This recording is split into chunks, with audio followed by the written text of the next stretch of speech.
Hey guys, it's Beginnings here. Hope you guys are having a wonderful start to your week. Today's video, I'm going to be playing some Arduin. It's going to be kind of the same thing I do on Teemu, where I build Waterstone first, sell it at level 9, and buy the ring. While I have the Waterstone, I just buy boots, Knight's Plate, Belt of Clarity. Once I upgrade to my ring, I'm going to go ahead and finish my Gaias, and then I buy a Frost Cape while keeping the Knight's Plate. Arduin's actually a hero that I've been trying to get a video on for quite a while. I'd say like a week. Not spamming the hero necessarily, but playing him a few times every day. He's actually pretty fun to play. I'd say his biggest downfalls are the fact that he doesn't have fast CC, and he's pretty squishy early game. He doesn't really hit a very big tanky power spike, I guess, until like halfway through the game, and that's part of why I actually ended up sort of duo laning during this game. I thought that it actually kind of makes sense for this hero. He is quite the lane bully. He has plenty of poke. His shield is pretty good for trading, and once you hit level 4, you can obviously start helping your jungler gank. I just go ahead and start my first ability. My jungler is starting on red side, which is pretty good for us, which because that means that he will end up ending his jungle clear on top side, at least unless he manages, or rather chooses, to rotate back down through his jungle to end on Darkslayer side. We're just going to go ahead and poke out as much as we can. We can go ahead and soak this wave, obviously, because we have Waterstone. Once I use my 1 stack of Waterstone, I'm just going to sort of back up and let the Talanis get full XP and gold on the minions. So she does end up hitting level 2, but we do not. We're just going to go ahead and do some damage onto this bird to make sure that we can secure it. Managed to get a pretty nice 2-man knockup, but they do secure the bird, unfortunately. It's fine though, they traded about 90% of Lumber's HP for the bird. Valhein's probably a pretty good counter to Arduin, just because he can move so fast, and his stun can actually interrupt the cast of your first ability, which really sucks. I ping retreat here just because I don't think it's the best idea to invade, but I do see my team is rotating over, and the Nacroth ignores his red and Lumber gets it. So we actually managed to destroy this fight. My passive procs, and I'm just so tanky. I am kind of familiar with my limits on this hero at this point in time, and so I know that I can go ahead and continue to chase that Tulin. I'm regenerating a lot of HP from auto-attacking and casting abilities on the Tulin. I go ahead and tell my team to reset for drag, but I think it was a little bit too late. I think Batman should have just started attacking it, because he can kind of heal to about half. At least that's what I thought until I saw Nacroth around. He does manage to chunk out our mid laner, so we cannot do this. She's not going to be able to rotate to help us. I think it's just best if we go ahead and clear this wave and just reset dragon as many times as we possibly can, because we do not want them getting it. Sucks that they do get the bird again, but it is fine because they are not going to be invading on this side of the map, and that's probably the best use for the bird. I don't know what it's actually called. I think it's called the Seagull. Yeah, that sounds about right. I've heard that before, and from the Valor series casters. Professional player, by the way. I just go ahead and catch the wave before it reaches tower, because minions are worth less gold when they go to underneath the tower. Continuing to just drag out this dragon. If Batman does ever show up, then we will just do it. But for now, we can kind of just play around it.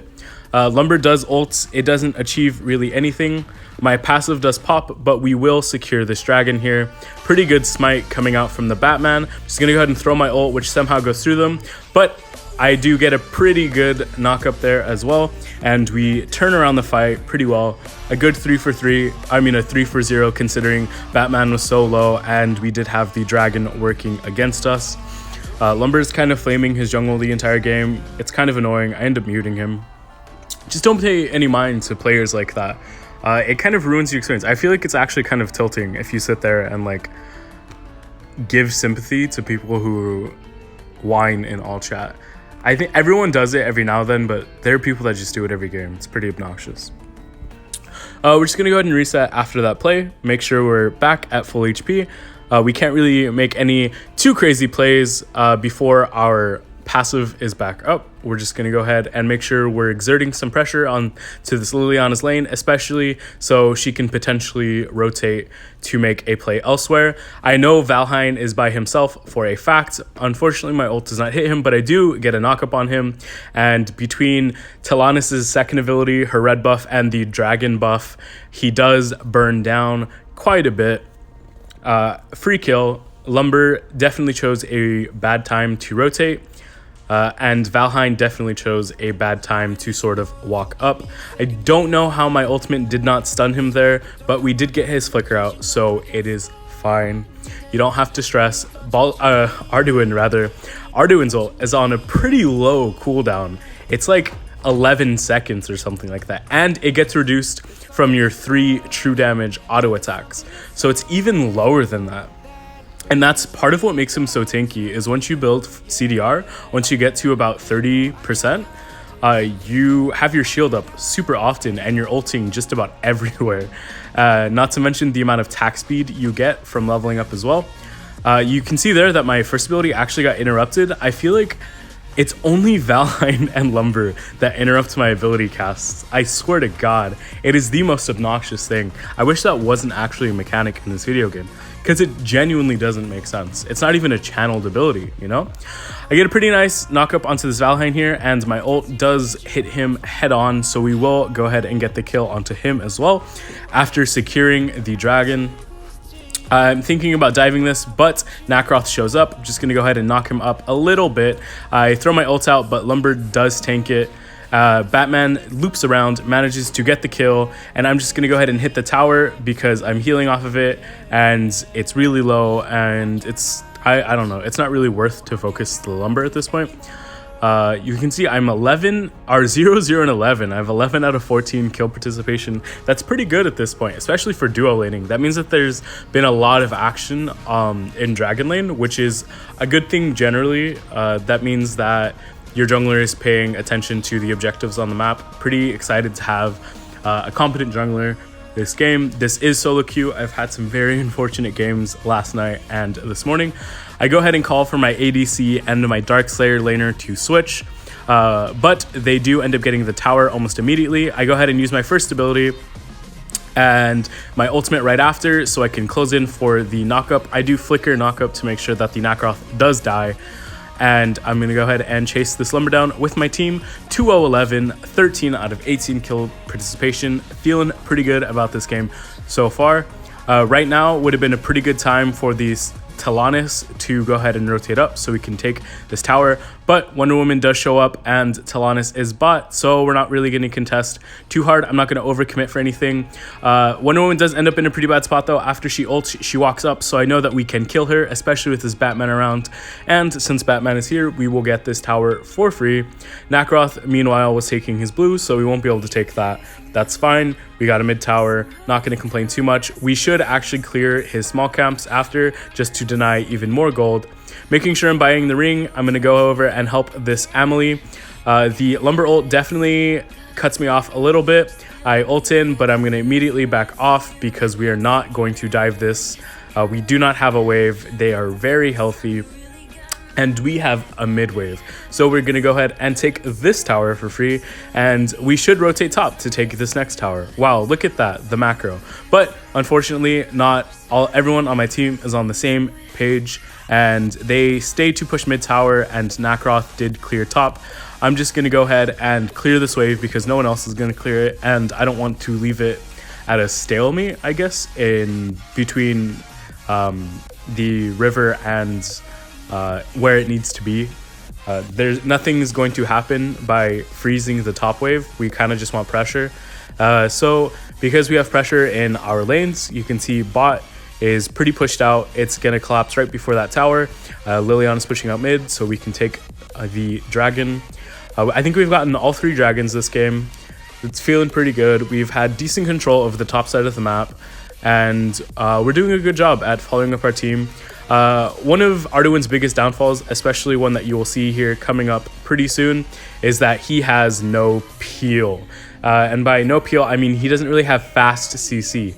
NA Conqueror Ranked. I go ahead and flicker there to block that ult, but she does end up dying to the Nacroth, which is unfortunate. I'm just going to clear this wave because I don't want to chase for kills. I'm pretty low myself. My passive is gone already, and we're not going to achieve anything by chasing for these kills. We should actually just go back for Darkslayer, potentially. It would probably take us a pretty decent chunk of time, but Amelie does do a ton of damage to Darkslayer because her passive actually procs onto the Darkslayer. It is a solo monster, so she does almost double damage to it. So we're gonna go ahead and do this. Probably a really late Darkslayer call and very risky, but it's fine. Our passive procs, we're just gonna try to heal off of it. Wonder Woman does pull us out, but because of passive procs, we're gonna be fine. We're not going to die. I just go ahead and pop my Ring of the Fiend. I know Lumber isn't going to do anything to me damage-wise, and Wonder Woman has kind of used everything already, so Darkslayer is ours. I don't know what the Nacroth was doing there. He definitely could have done something to contest us. Very interesting. So I'm going to talk about why Arduin isn't really played. I've already mentioned a few points. His early game is, his level 1 is actually very strong for defense, not necessarily for aggression. You can see we saved Liliana pretty well there. Just going to go ahead and make sure that she does not get dove onto. But Wonder Woman does manage to sneak by, like I mentioned before, no fast CC. I land some pretty good ults here onto the Nacroth and then onto the Valheim. I'm debating even chasing this further, but I know that nobody else is near. I can kind of just scare them off and make sure that we secure this top tower. Sorry for going off. Crazy gameplay stuff was happening. So why is Arduin not good? He has slow CC. His early game, he's pretty squishy. Even when you build just like straight up full tank, you don't like no offensive items at all. He relies a lot on his passive for tankiness. Not only his passive, but CDR as well. And he, I don't know, he just feels clunky. Like Lumber has his knockup, which is an instant knockup. You don't have to do anything crazy. You can see I tried to ult out here, but Wonder Woman does lasso me back, so I do die. I was way out of position. I shouldn't have been top by myself at all. I was just attempting to protect the dragon so it can push the top tower. But yeah, Arduin's still fun to play. I think he can be an off-meta Darkslayer laner, potentially. He could be good against... Actually, he is very good against Omen.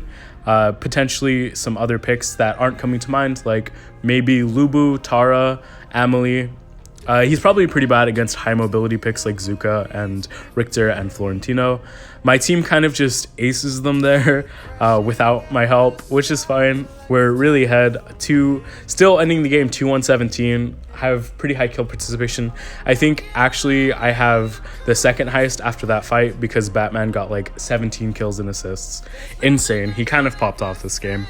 I think I mentioned before that this game is solo queue. I've seen a lot of people mentioning solo queue, so I kind of want to lean towards my games becoming more solo queue. I'm sure it's fine seeing me and Zane pop off with fun combos, and let me know if you guys want to see more of that. But yeah, solo queue supports something I kind of want to focus on the channel right now. Let me know if you guys agree with that.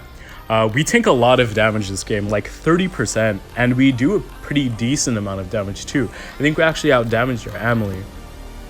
But nowhere near MVP, unfortunately. It's fine though, we're support, we're used to having no glory. I hope you guys had as much fun watching this video as I did making it. Be sure to drop a like and subscribe, and I will see you next time. See ya!